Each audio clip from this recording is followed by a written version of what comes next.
Timber is one of the most valued agricultural crops in South Carolina.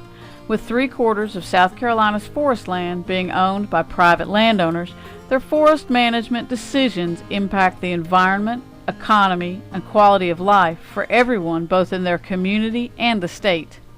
In its broadest sense, forest management means to manage a forest for the continuous production of goods and services such as wood, water, wildlife, forage, and recreation. Through active forest management, landowners have the ability to create healthy forests that can provide economic returns while conserving wildlife habitat and providing recreation opportunities and environmental conservation.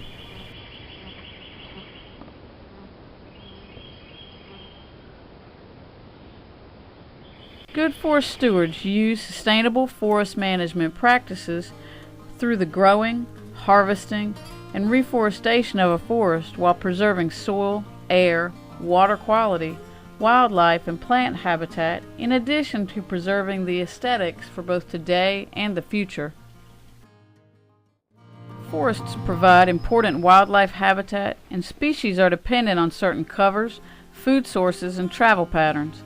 Recreational uses such as hunting, birding, and horseback riding can also influence landowner choices in the conservation goals for their property.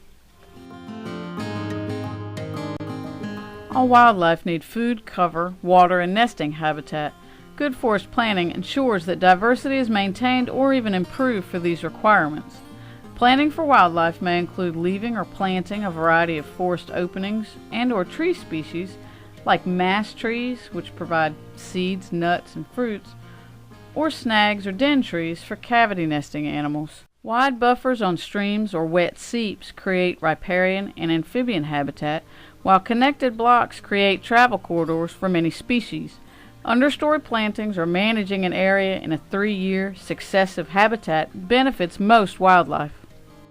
Many landowners use prescribed fire for both site prep and management aspects in their forest plans. If used correctly, fire is an excellent tool to promote native grasses and forbs in a forest understory. These types of grasses comprise critical habitat for species like turkey and bobwhite quail. Major forestry operations such as thinning or even clear cutting are necessary in every actively managed forest.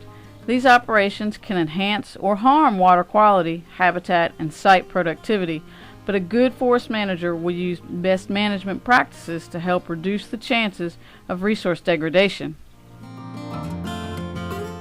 Best management practices may include using streamside management zones, avoiding sensitive area, constructing roads and decks in a planned manner versus haphazardly, and logging debris should be kept clear of streams and water bodies to reduce sediment and erosion contamination. When an area is designated for a final cutting or clear cutting, good stewards already have a plan for reforestation prior to harvest. The landowner should work together with his forester and logger to make decisions in planning the harvest and subsequent reforestation. In 2006, Maria Kendall assumed responsibility for roughly 1,500 acres of property when she lost her husband Buck, Kendall, to cancer.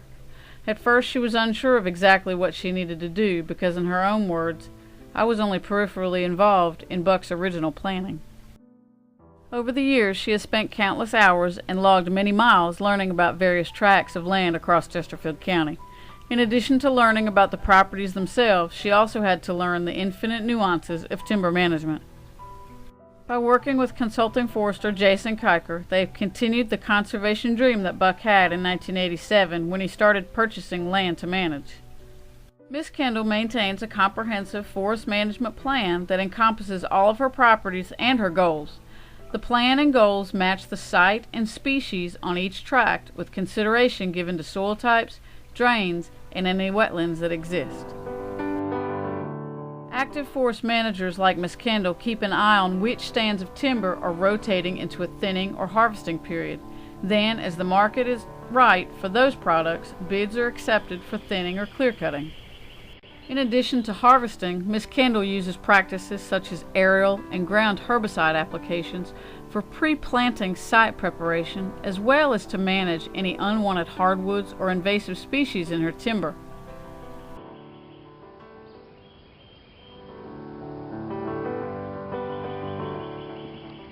Contractors are held to a high standard when they come onto the property and agree to follow best management practices spelled out in their contracts. Such planning uses a proactive approach to choosing practices that reduce environmental impacts. The practices include the strategic location of logging decks, using vegetative buffers around streams and wetlands, and keeping logging trails seeded. Where possible, harvested areas are planned in irregular blocks as opposed to square blocks. Logging debris is scattered evenly across the site to help reduce soil erosion and rainfall runoff.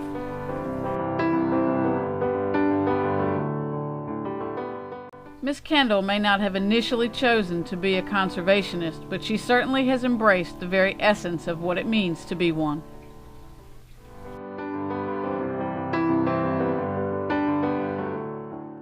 And while we often do not think of a forest manager as a typical farmer, their conservation efforts are no less important.